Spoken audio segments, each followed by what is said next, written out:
Roma é apaixonante, uma cidade onde cada metro quadrado é um desfile de histórias, belezas, descobertas. Que o diga essa escadaria. São 135 degraus. Todos os anos, no dia 8 de dezembro, o Papa vai até lá prestar uma homenagem à Virgem Maria. A Piazza de Espanha tem esse nome em homenagem à embaixada mais antiga de Roma, em atividade desde 1647. Aqui na região também residiram os poetas John Keats e Percy Shelley. Ambas as residências viraram casas-museus e abertas ao público.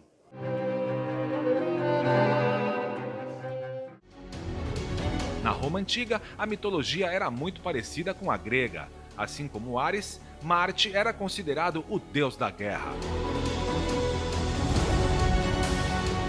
Do lado esquerdo ficava o Templo de Marte, encostado numa parede que separava o fórum de um bairro popular chamado Suburra. Outra informação muito importante é que entre o Fórum de César e o Fórum de Augusto existe um espaço dedicado ao imperador Vespasiano, mais conhecido como Templo da Paz. Esse espaço quadrado tinha a aparência de um jardim-museu.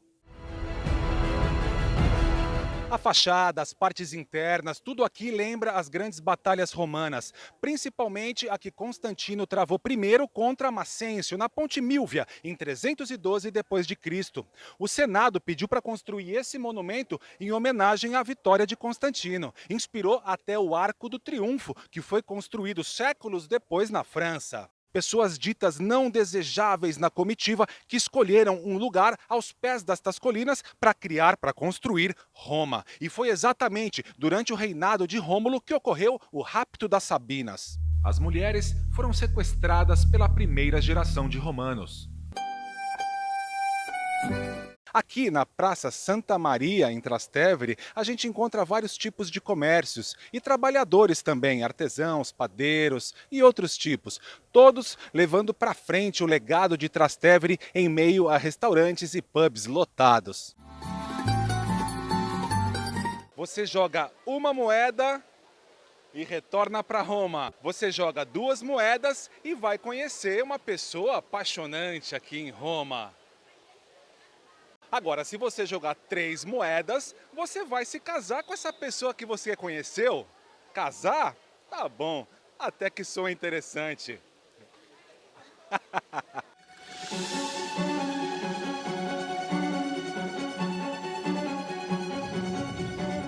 Incêndios, inundações, guerras, terremotos, o Circo Máximo já foi destruído e redescoberto várias vezes. Mas parece que agora arqueólogos redescobriram de vez.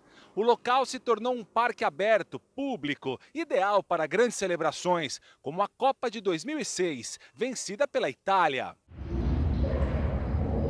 As obras levaram 8 anos para serem concluídas. Quando tudo terminou, Roma já era governada por Tito, filho de Vespasiano. Então ele resolveu batizar a construção como Anfiteatro Flaviano.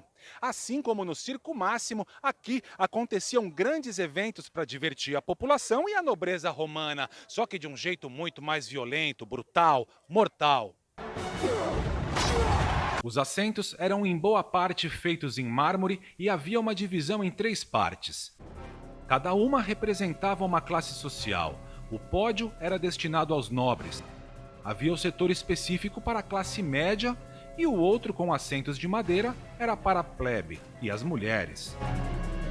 As primeiras escavações arqueológicas aqui no Coliseu aconteceram só no final do século XVIII. Entre as ruínas, ainda dá para identificar os corredores que levavam para as arquibancadas. O subsolo, por exemplo, ele foi escavado há pouco mais de um século.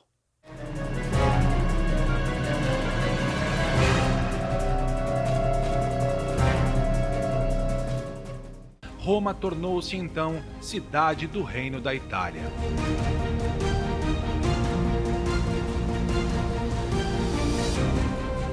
Há pouco mais de 90 anos, o Vaticano se tornou cidade-estado dentro de Roma. Foi em 11 de fevereiro de 1929, quando Benito Mussolini e o Papa Pio XI assinaram o Tratado de Latrão, reconhecendo assim a soberania da Santa Sé dentro do território do Vaticano.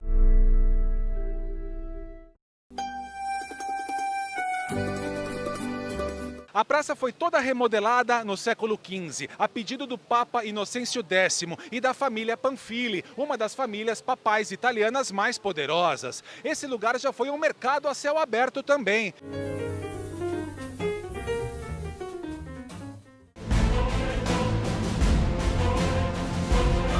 A Piazza Navona também tem passagens curiosas. Ela passou a ser alagada no século XIX devido ao calor extremo que fazia nos verões aqui na cidade. As 3 fontes eram fechadas e a água era toda desviada para a parte central da praça. Era chamado o Lago da Piazza Navona. A tumba de Caio Sestio era uma homenagem à conquista do Egito pelos romanos. 4 pirâmides foram construídas por toda a capital italiana como uma celebração ao novo território, mas somente esta resistiu bravamente ao tempo. Na Idade Média foi criada uma lenda que dizia que dentro da pirâmide estavam os túmulos de Rômulo e Remo. Mas em 1600 foi encontrada uma inscrição dentro da pirâmide que confirmaria que o monumento foi projetado para ser o túmulo de Caio Sestio Épulo.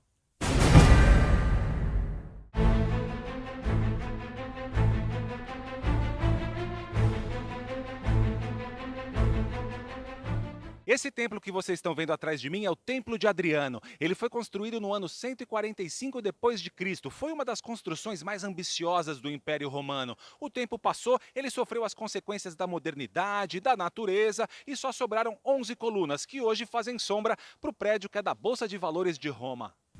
O arquiteto Carlo Fontana, responsável pela obra, acabou por incorporar as colunas ao edifício.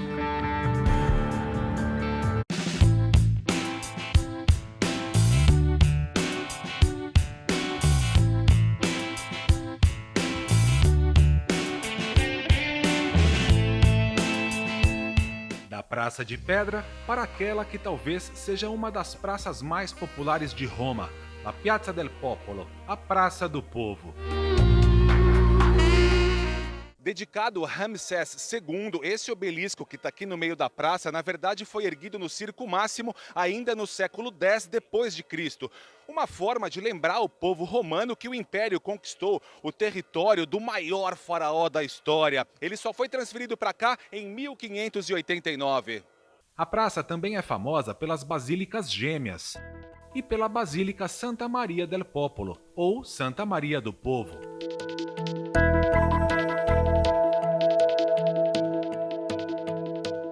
Em 29 de agosto de 590. A partir daquela noite, a peste desapareceu e o mausoléu de Adriano ganhou o nome de Castelo do Santo Anjo.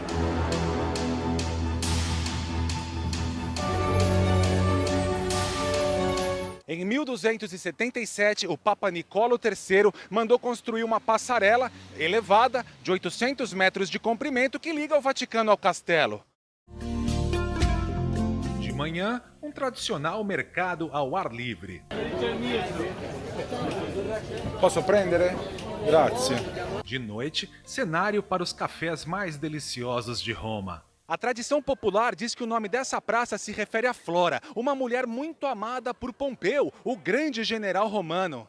É muito mais provável que esse nome tenha sido dado por volta do ano 1300, quando o local foi abandonado e coberto por pastagem e algumas flores.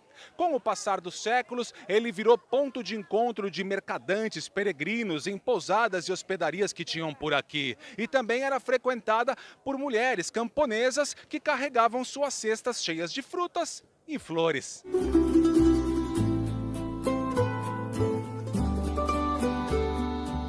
Duas quadrigas guiadas pela deusa Vitória coroam o pórtico de 16 colunas. Acabou muito criticado desde então. É que diversos e valiosos prédios tiveram que ser demolidos para deixar espaço livre. E vários italianos não gostaram nada da ideia de ter um prédio como esse chamando tanta atenção. O importante é que o monumento ele guarda a tumba do soldado desconhecido. Aqui é o lugar onde brilha a chama eterna, sempre guardada por 2 soldados.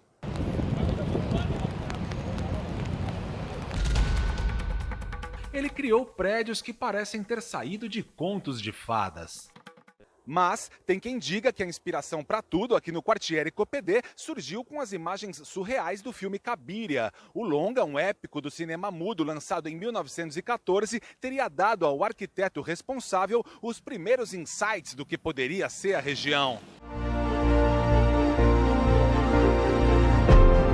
Será? Quem sabe daqui mais 2.700 anos descobrimos a resposta.